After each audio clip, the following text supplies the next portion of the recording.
Brought to you by Baidyanath Ayurdant. Baidyanath Ayurdant, जैसे ball बिना cricket अधूरी, वैसे ही आयुर्दंत बिना स्माइल अधूरी। कभी कभी ये होता कि यार ये कहीं पागल पागल ना हो जाए। जुनून जो होता है, जुनून था, बहुत ही जुनून था। उस बॉल पे मेहनत करता रहता है। घर पे भी, घर की दीवारें उसने सारी रंग दी थी। हमारे जितने भी आज सब मैच जिताए, सब बॉलरों ने जिताए, क्योंकि बॉलरों ने ऐसा करके दिया है कि बैट्समैनों को बहुत इजी रहा है सारी बैटिंग करना। तो वो ये खुद भी कह रहा था ये बात कि बड़ा इंजॉय कर रहा था कि मुझे इस संतोष ये है कि भाई टीम जीत रही है। जब टीम जीत रही है तो मुझे कोई ज़्यादा इतनी तकलीफ नहीं हो रही। अगर टीम हारे और मैं बाहर बैठ रहा हूँ तो मुझे तकलीफ होती है। सिचुएशन बन के ऐसी बनी है, अब तो हार्दिक जब तक नहीं आता तब तक तो खेल ही रहे, और हार्दिक आने के बाद भी तुम बाहर नहीं बैठोगे। अब मैंने उससे ये वर्ड कहा था, जो उसके साथ हादसा हुआ शायद और किसी आम आदमी के साथ होता तो शायद वो, जाहिर सी बात है, जैसे उसने कहा सुसाइड कर ले, तो वो कर ही लेता। खबर शुरू करेंगे, लेकिन उससे पहले एक ज़रूरी सूचना। स्क्रीन के इधर से हम दिखते हैं, उधर से आप देखते हैं, कोई मतलब है भला इसका? इसलिए हम एक बार फिर से लेकर आ गए हैं लल्लन टॉप अड्डा। एक से बढ़कर एक सेलिब्रिटीज़ के साथ मेजर ध्यानचंद नेशनल स्टेडियम में अड्डा सजेगा। बिजी बहुत होंगे, पर 24, 25 और 26 नवंबर को थोड़ा समय निकालिए और पहुंच जाइए। एंट्री एकदम फ्री है, बस ऐप या वेबसाइट पर एक बैनर क्लिक कर रजिस्ट्रेशन की फॉर्मेलिटी पूरी कर लीजिएगा। लिंक दिया गया है डिस्क्रिप्शन बॉक्स में। सूचना समाप्त, अब खबर पर आते हैं। उत्तर प्रदेश के मुरादाबाद का सोनकपुर, यही है नेताजी सुभाष चंद्र बोस स्पोर्ट्स स्टेडियम। ये वही स्टेडियम है जहां टीम इंडिया के star bowler Mohammed Shami bowling की प्रैक्टिस किया करते थे। स्क्रीन पर जो व्यक्ति लोअर टी शर्ट और आंखों पर चश्मा चढ़ाए नजर आ रहे हैं, उनका नाम मोहम्मद बदरुद्दीन है। इन्होंने ही शमी की बॉलिंग को धार दी है। शमी ने इन्हीं से बॉलिंग की बारीकियां सीखी हैं। 15 नवंबर के दिन इंडिया और न्यूजीलैंड के बीच वर्ल्ड कप सेमीफाइनल का मैच खेला गया। स्टेडियम खिलाड़ियों के नाम से गूंज रहा था। इनमें से एक नाम अमरोहा से आने वाले मोहम्मद शमी का भी था, जिन्होंने अपनी शानदार बॉलिंग के चलते मैच का रुख इंडिया की ओर मोड़ दिया था। शमी ने 7 विकेट लिए थे। इसी के साथ इंडिया की एंट्री वर्ल्ड कप फाइनल में हुई, वो भी पूरे 12 साल बाद। 16 नवंबर यानी सेमीफाइनल के दूसरे दिन भी शमी गूगल, अखबारों और टीवी चैनल्स के दफ्तरों में कीवर्ड बने हुए हैं। हर स्टूडेंट की कामयाबी के पीछे एक टीचर होता है, वैसे ही जैसे अर्जुन के पीछे कृष्ण थे, क्रिकेट की डिक्शनरी में इन्हें कोच कहते हैं। शमी की स्टोरी में इस किरदार को मोहम्मद बदरुद्दीन निभा रहे हैं। आज तक के हमारे सहयोगी जगत गौतम ने मोहम्मद शमी के कोच मोहम्मद बदरुद्दीन से बात की। बातचीत में मोहम्मद बदरुद्दीन ने शमी के बारे में क्या क्या बताया, एक एक कर बताते हैं। मोहम्मद बदरुद्दीन बताते हैं, जब उन्होंने शमी से पहली बार गेंदबाजी करवाई थी तो उस आधे घंटे के दौरान फेंकी गई हर गेंद की स्पीड लगभग सेम थी। शमी की यही बात उन्हें सबसे ज़्यादा पसंद आई थी। देखिए, मेरे पास वो करीब 2002 में 2000 के आसपास आया था। तो उसके फादर उसको लेके आए थे मेरे पास। सोनकपुर स्टेडियम, यहाँ पर एक जगह है, स्टेडियम में ही पहले क्रिकेट होती थी ज़्यादातर, सरकारी स्टेडियम है वो। तो वहाँ पर मैं कोच था उस टाइम। तो उसके फादर ले आए थे, तो उस टाइम नेट का टाइम था। नेट जैसे आज चल रहा है ऐसी नेट चल रहा था। उसके फादर ने मुझे बताया कि बहुत तेज़ बॉल फेंकता है, और ये लड़का पूरे अमरोहा में तहलका मचा रखा है, इसने पूरे गाँव में हमारे जहाँ पे भी है। तो मैंने कहा अच्छी बात है यार, बढ़िया है। तो मैंने उसको कहा वार्म अप करिए आप जाके, मैं बॉल डलवा के देखता हूँ। तो मैंने उसको बॉल दिया वार्म अप करके। जब वो आया तो बॉल डालने शुरू किया उसने। तो देखिए, हम कोचेस ज़रा फास्ट बॉलर को अलग तरह से देखते हैं कि भाई फास्ट बॉलर में कितनी जान है, इसके अंदर जान है या नहीं है, या फिर ऐसी है हल्का फुल्का। तो मैंने उसको बॉल जब दिया तो फर्स्ट बॉल मैंने करीब आधा घंटा उसको बॉल डलवाया तकरीबन। तो पहला बॉल जिस स्पीड से डाला था उसने, और आखिरी जो वो आधा घंटे के बाद भी वो उसी स्पीड से बॉल तकरीबन डाल रहा था। तो उसी बात से मैं उसकी इम्प्रेस हुआ थोड़ा सा कि भाई ये इसके अंदर जान है और इस पर हम मेहनत कर सकते हैं। स्टेडियम से शमी के घर की दूरी लगभग 25 किलोमीटर थी। उस रूट पर चलने वाली गाड़ियां खासा कम थी, लेकिन शमी हर दिन वक्त से आ जाते थे। कोच कहते हैं कि उस वक्त तो नहीं लगता था शमी आने वाले वक्त में इतना अच्छा करेंगे। मैंने उनके फादर से कहा कि आप इसको छोड़िए, और ये कैसे इसका शेड्यूल रहेगा, क्या है, कैसे आया करेगा, क्योंकि 25 किलोमीटर उसका घर था वहाँ से तकरीबन। और उस टाइम ऐसा आने जाने की सुविधा भी कोई इतनी बढ़िया नहीं थी। लेकिन वो तैयार था कि मैं आ जाया करूँगा सर, बिल्कुल आया करूँगा और टाइम भी आ जाया करूँगा बिल्कुल। मैंने कहा भाई 2 बजे का प्रैक्टिस टाइम है, क्योंकि और गेम वाले आ जाते हैं, सरकारी स्टेडियम है, इसमें बहुत सारे गेम वाले आ जाते हैं। तो बोले नहीं सर, मैं टाइम पे आया करूँगा बिल्कुल। तो वो हमेशा मुझे टाइम से मिलता था।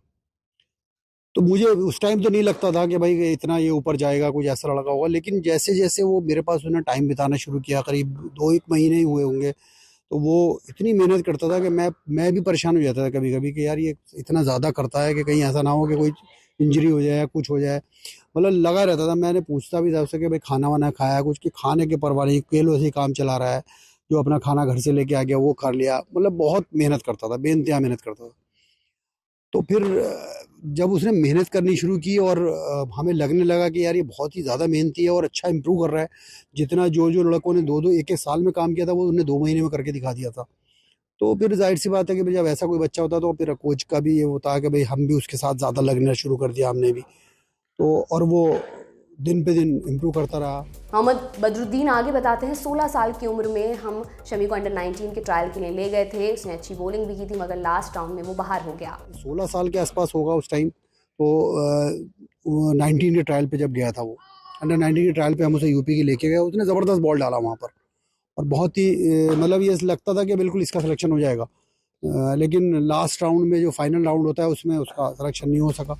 कोच ने ये भी बताया कि शमी हमेशा ग्राउंड पर उनसे पहले पहुंच जाते थे। जब वो आते तब शमी वर्कआउट कर रहे होते। शमी गर्मी की दोपहरी में पसीने से तर होकर भी प्रैक्टिस करते रहते थे। मैं जब पहुंचता था तो वो अपना वर्कआउट कर रहा होता था, बॉल डाल रहा होता था सिंगल विकेट।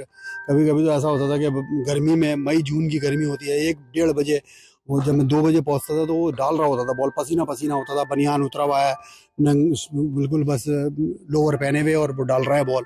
तो ऐसा मतलब कभी कभी ये होता था कि यार ये कहीं पागल पागल ना हो जाए। जुनून जो होता है, जुनून था, बहुत ही जुनून था उसको। तो वही चीज़ें आज उसको मैं जो अभी ये सोचता हूँ कि यार वही चीज़ शायद इसको वहाँ तक ले गई। शमी के कोच कहते हैं, शुरू में मुझे बहुत उम्मीद नहीं थी कि ये ऐसे बॉल डालेगा। उसने बहुत ज़्यादा मेहनत की है। बॉलिंग करके शमी ने घर की दीवारें तक रंग दी थी। शुरू में तो नहीं लगा था मुझे ऐसा, लेकिन जैसे जैसे वो मेहनत करता था और जैसे उसने 19 में ट्रायल पे उसने जो बॉल डाला तो वो मुझे लगता था कि यार ये तो बहुत ऊपर का लड़का है। लेकिन इतनी उम्मीद वाकई मैं अभी से आपसे वैसे कहूँ कि भाई इतनी उम्मीद नहीं कि ऐसा बॉल डालेगा जो आजकल की तारीख में डाल रहा है। कि ऐसा मतलब वर्ल्ड में मेरे ख्याल से कोई ऐसा बॉलर नहीं है जो इतना बढ़िया सीम जिसका चलता हो। किसी जितने भी बड़े बड़े बॉलर हैं, जितने बड़े प्लेयर हैं, सब उसकी बात को, इस बात को मानते हैं कि ऐसा ऐसा सीम आज तक हमने किसी का चलते हुए नहीं देखा। और उसकी वजह ये है कि उस पर उनने बहुत ज़्यादा मेहनत की है। सीम पे बॉल हर टाइम लेके चले जाया करता था, बॉल पे मेहनत करता रहता है। घर पे भी, घर की दीवारें उसने सारी रंग दी थी बॉल डाल डाल के। बॉल को लेटा हुआ है तो भी बॉल डाल रहा है सीम से। तो वही चीज़ है कि जो अब आदमी इतना करेगा तो ऊपर वाला भी ये देखता है और उसकी मेहनत रंग लाई है आज। मोहम्मद बदरुद्दीन ने बताया कि हमें अभी तक के मैच बॉलर्स ने जिताए हैं। बॉलर्स ने ऐसी बॉलिंग की है जिससे बल्लेबाजों के लिए बैटिंग करना आसान रहा है। तकलीफ उसे हो रही थी कि वो शार्दुल ठाकुर उनकी जगह खेल रहे थे तो थोड़ा सा तकलीफ दे बात थी, लेकिन ऐसा नहीं है। मैंने उसको बात हुई थी बात तो बोले भाई ये तो हिस्सा होता है एक गेम का कि वो बड़ा लंबा टूर्नामेंट है, तो हो सकता है आपको बात के लिए रोक रखा हो। और वही हुआ कि मतलब उसको जल्दी मौका मिल गया। मैं तो सोच रहा था हो सकता है जैसा चल रहा था, 4 मैच जीत चुके थे, तो हो सकता मौका अभी ना मिले, लेकिन उसको जल्दी मौका मिल गया हार्दिक पांड्या की वजह से। वो हमारे लिए बहुत ही बुरा टाइम था कि हार्दिक पांड्या हमारी वर्ल्ड कप टीम से बाहर हो गए, क्योंकि वो टीम का एक अहम हिस्सा है। हार्दिक पांड्या ऑलराउंडर है, तो हमें उसकी कमी अभी तक तो नहीं खली है, लेकिन और आगे भी ना खले। मैं तो यही चाहूँगा कि आगे भी ना खले। तो जैसा कि बॉलर बॉल डाल रहे हैं आजकल हमारे सारे। और मेरा अपना मानना ये है कि भले ही हम सब बैट्समैन उन्हें जिताए हैं मैच, मैं नहीं मानता। हमारे जितने भी आज तक मैच जिताए हैं सब बॉलर ने जिताए, क्योंकि बॉलरों ने ऐसा करके दिया है कि बैट्समैनों को बहुत इजी रहा है सारी बैटिंग करना। कभी अभी तक हमारे किसी भी टीम को 300 नहीं पकड़ने दिए। तो ये बहुत बॉलरों का काम है। और जैसे विकेट हैं इंडिया में तो उसी हिसाब से बहुत 400 रन बना रही हैं टीमें। अगर हमारे खिलाफ किसी ने 300 नहीं बनाया अभी तक। ये बहुत बॉलरों का काम है सर। कोच ने बताया कि वर्ल्ड कप के दौरान उनकी शमी से क्या बात हुई। यही बात हुई थी कि भाई जब 5 विकेट लिए उन्हें, इससे पहले बात हुई थी एक दिन जब खिलाया नहीं जा रहा था, तब बात हुई थी। तो थोड़ा सा निराश था, तो मैंने उसे तो बताया कि मैंने ये तो सब पार्ट ऑफ गेम है, चलता है, तुम्हें मिलेगा मौका, अपने मौके का इंतज़ार करो। तो वो ये खुद भी कह रहा था ये बात कि बड़ा इंजॉय कर रहा था कि मुझे इस संतोष ये है कि भाई टीम जीत रही है। जब टीम जीत रही है तो मुझे कोई ज़्यादा इतनी तकलीफ नहीं हो रही। अगर टीम हारे और मैं बाहर बैठा रहा हूँ तो मुझे तकलीफ होती है।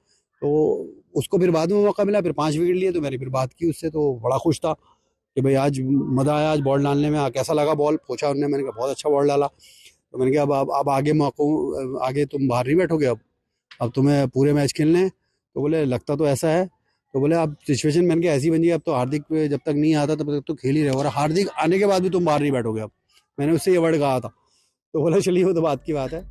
मोहम्मद बदरुद्दीन ने शमी जैसी बेहतरीन बॉलिंग करने की टिप्स भी दे दी। उसने इतना काम किया है रिस्ट पे अपनी कि वो हमेशा से रिस्ट जो है बॉल ले जाया करता था पुराना, और पुराने बॉल से बॉल डालता रहता था। रिस्ट का इतना लोड डाला है उन्होंने अपने रिस्ट पे बेइंतहा। तो जाहिर सी बात है जब आप इतना वर्क करोगे तो चाहे किसी भी चीज़ के लिए कर लो आप। कोई अगर बैट्समैन है तो वो बैटिंग के लिए ड्रिल कर रहा है, वो अगर सीधा बैट लाने के लिए ड्रिल कर रहा है तो वो चीज़ परफेक्ट हो जाएगी।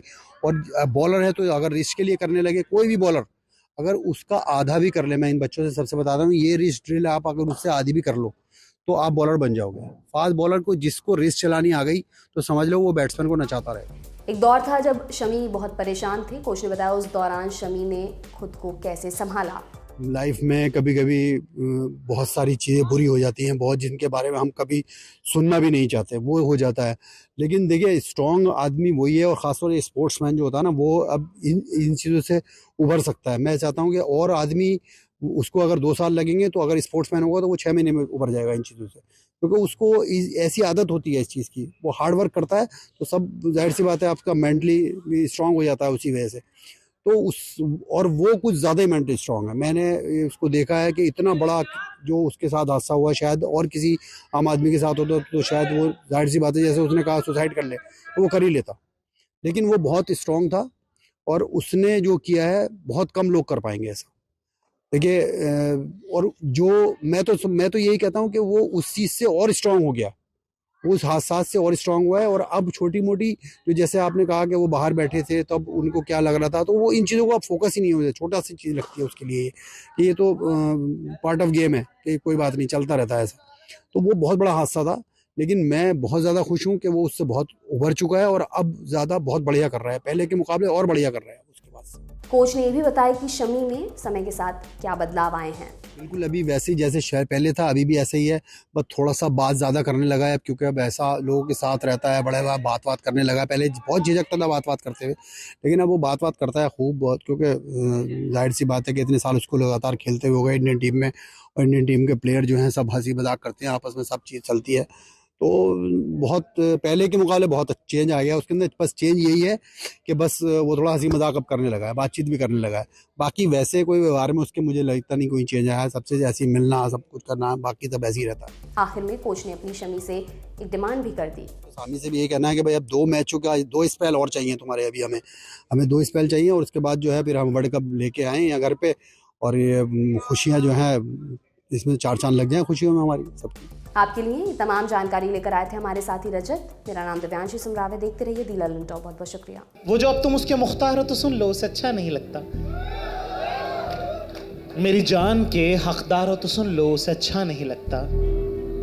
ये खत है उस गुलदान के नाम जिसमें रखा फूल कभी हमारा था। कि वो जो अब तुम उसके मुख्तार हो तो सुन लो, उसे अच्छा नहीं लगता। मेरी जान के हकदार हो तो सुन लो, उसे अच्छा नहीं लगता। कि वो जुल्फ बिखेरे तो बिखरी न समझना, अगर जो माथे पे आ जाए तो बेफिक्री न समझना। दरअसल उसे ऐसे ही पसंद है, उसकी आज़ादी उसकी खुली जुल्फों में बंद है। जानते हो अगर 1000 बार जुल्फे ना सवारे तो उसका गुजारा नहीं होता। वैसे दिल बहुत साफ है उसका, इन हरकतों को इशारा नहीं होता।